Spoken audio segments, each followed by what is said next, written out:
Welcome to the Enchanted Journal. I am your host, Shannon. Israel was going through a period of great change before King Saul took the throne, with the Philistines posing a constant threat and the Israelites living in fear of their attacks. Amidst this uncertainty, King Saul emerged as a leader chosen by God himself. Around 1000 BC, during the period of the judges in ancient Israel, Samuel, a prophet and priest, played a significant role in anointing the first kings of Israel, including King Saul. He was a prominent figure in Israelite society, respected for his wisdom and divine insight.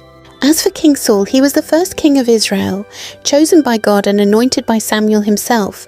1 Samuel 11:14-15 says, "So all the people went to Gilgal, and there they made Saul king before the Lord in Gilgal. There they sacrificed peace offerings before the Lord, and there Saul and all the men of Israel rejoiced greatly." A period of relative calm followed the crowning of King Saul, marking a brief era of peace and prosperity for Israel. During this time, the nation began to flourish under his leadership, and Saul's popularity soared among the people. As the days unfolded, Israel basked in a warm glow of tranquility, like the soft light of dawn breaking over the rolling hills of the countryside. The air was alive with the sweet scent of ripening olives and freshly baked bread wafting from the clay ovens, filling hearts with hope and contentment.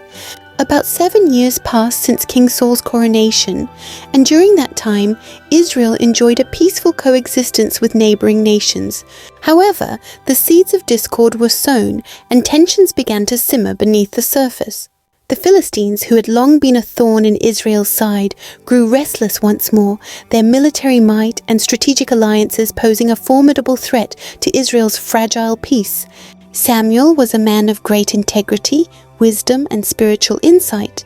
As a prophet, judge, and priest, he embodied the heart of God and carried a deep burden for the spiritual welfare of Israel. His relationship with Saul was likely marked by a mix of paternal concern and prophetic authority.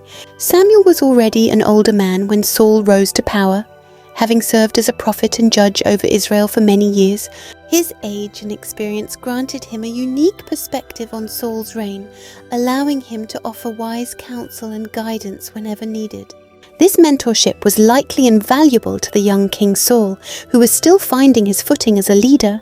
Samuel's relationship with God was deeply personal and profoundly influential in shaping Israel's spiritual landscape. As a child, he was dedicated to the Lord by his mother Hannah and grew up serving in the temple under Eli's tutelage. This early exposure to God's presence and sacred rituals likely formed the foundation of Samuel's own intimate walk with God, enabling him to hear his voice clearly and receive prophetic revelations that guided Israel. Through tumultuous times, Samuel's passing had far-reaching consequences, not just for Saul, but for Israel as a whole.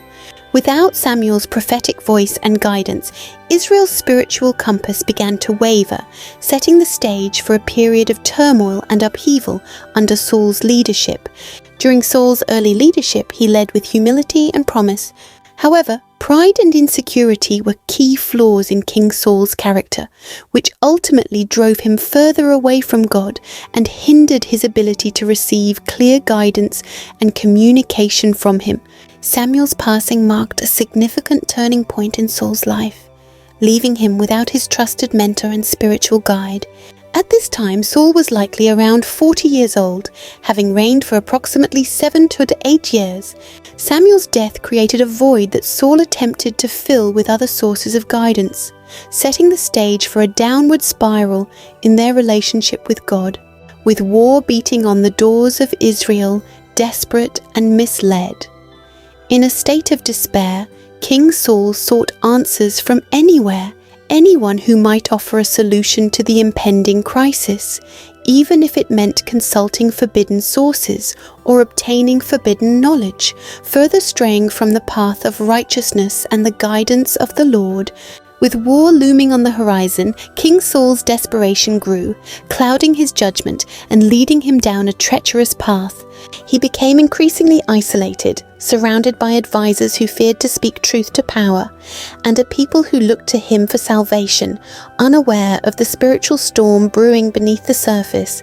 we can revisit 1 Samuel 28 5-6, which says, "When Saul saw the army of the Philistines, he was afraid, and his heart trembled greatly. When Saul inquired of the Lord did not answer him by dreams, nor by Urim, nor by prophets." This passage highlights Saul's growing desperation and his attempts to seek guidance from God, only to find himself cut off from divine guidance. The reason for God's silence is revealed earlier. Then in verse 18, Samuel tells Saul, "Because you did not obey the voice of the Lord, therefore has the Lord done this thing to you." This suggests that God's silence was due to Saul's past disobedience. One notable instance of Saul's disobedience was when he disobeyed God's command to utterly destroy the Amalekites, instead sparing King Agag and taking plunder for himself and his soldiers. This act of disobedience occurred despite Samuel's explicit warning and instruction to carry out God's judgment on Amalek. The king then learns of the witch of Endor, a witch who can contact the dead. Driven by desperation and a desire to survive in a world without God's guidance, resorts to conjuring spirits, a practice forbidden by God in Deuteronomy 18:10-12. Her actions demonstrate the depths of Israel's spiritual decay, as people seek answers and comfort in dark and forbidden arts, rather than turning to God. Saul agrees to meet in secret with her.